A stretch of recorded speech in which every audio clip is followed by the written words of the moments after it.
Assalamualaikum warahmatullahi wabarakatuh. Salam sejahtera untuk kita semua. Perkenalkan, nama saya Nanda Makudompit dengan NIM 85845372. Saat ini saya berasal dari UPBJJ UT Kota Samarinda dan mengambil program studi PJ PAUD. Pada kesempatan ini saya akan menyampaikan pemaparan mengenai hubungan timbal balik antara filsafat ilmu dan ilmu pendidikan. Baik, kita masuk pada poin yang pertama, yaitu peran filsafat ilmu terhadap ilmu pendidikan. Filsafat ilmu berfungsi sebagai landasan sekaligus pengawas bagi ilmu pendidikan.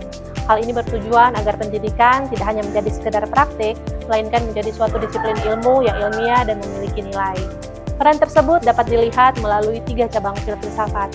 Pertama, dari segi ontologi. Filsafat ilmu menetapkan objek kajian dari ilmu pendidikan, yaitu manusia dan proses pembelajarannya.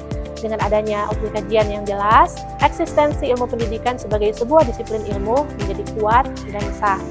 Yang kedua, dari epistemologi. Filsafat ilmu menentukan metode untuk memperoleh pengetahuan dalam bidang pendidikan. Nah, dari sinilah lahir metode penelitian pendidikan, penelitian tindakan kelas, dan berbagai metode ilmiah lainnya. Seluruh pernyataan dalam pendidikan harus dapat dibuktikan secara ilmiah. Yang ketiga, dari segi aksiologi. Filsafat ilmu mempertanyakan tujuan dan nilai dari ilmu pendidikan. Jawabannya adalah untuk memanusiakan manusia dan membentuk pribadi yang lebih baik. Dengan demikian, pendidikan tidak dapat dilepaskan dari nilai moral, kemanusiaan, dan keagamaan. Dan dapat disimpulkan bahwa tanpa filsafat ilmu, pendidikan berpotensi kehilangan arah, metode, bahkan tujuan. Kita pindah pada poin selanjutnya, yaitu peran pendidikan terhadap perkembangan filsafat ilmu. Jika filsafat ilmu berfungsi mengawasi pendidikan, maka sebaliknya, pendidikan berperan sebagai pendorong bagi perkembangan filsafat ilmu. Filsafat ilmu berkaitan dengan teori. Teori tersebut tidak akan berkembang tanpa adanya praktek di lapangan. Pendidikan merupakan laboratorium untuk menguji teori-teori tersebut.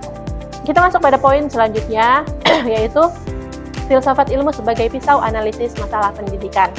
Filsafat ilmu memiliki 3 instrumen analisis, yaitu ontologi, epistemologi, dan aksiologi. Ketika terdapat permasalahan dalam pendidikan, ketiga instrumen ini dapat digunakan untuk mengidentifikasi akar permasalahannya.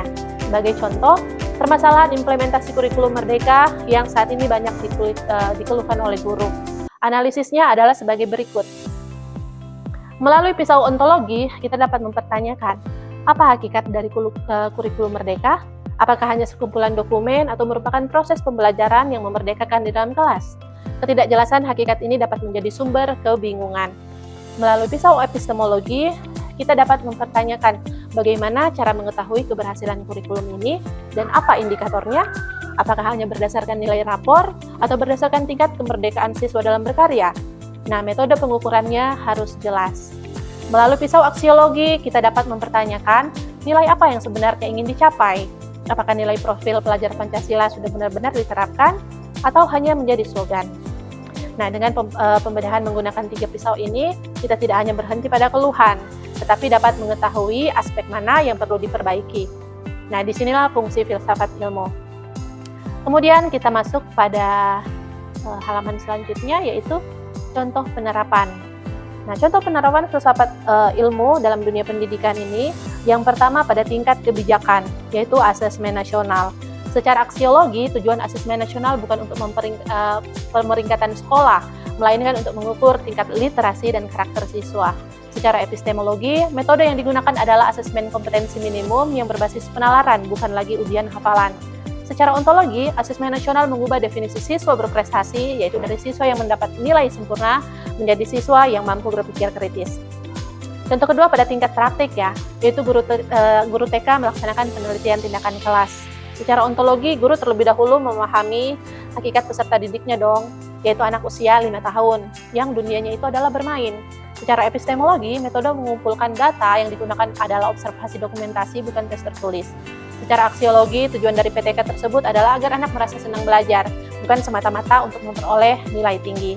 Jadi, filsafat ilmu bukanlah sekedar teori, melainkan dapat diterapkan mulai dari tingkat kebijakan nasional hingga praktek pembelajaran di kelas.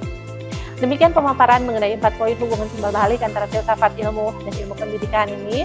Kesimpulannya dapat kita lihat dari kedua bidang ini yang saling membutuhkan.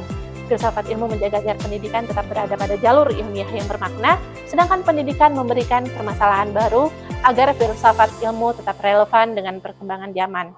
Sekian pemaparan dari saya. Terima kasih atas perhatiannya. Mohon maaf apabila terdapat kekeliruan. Wassalamualaikum warahmatullahi wabarakatuh. Terima kasih.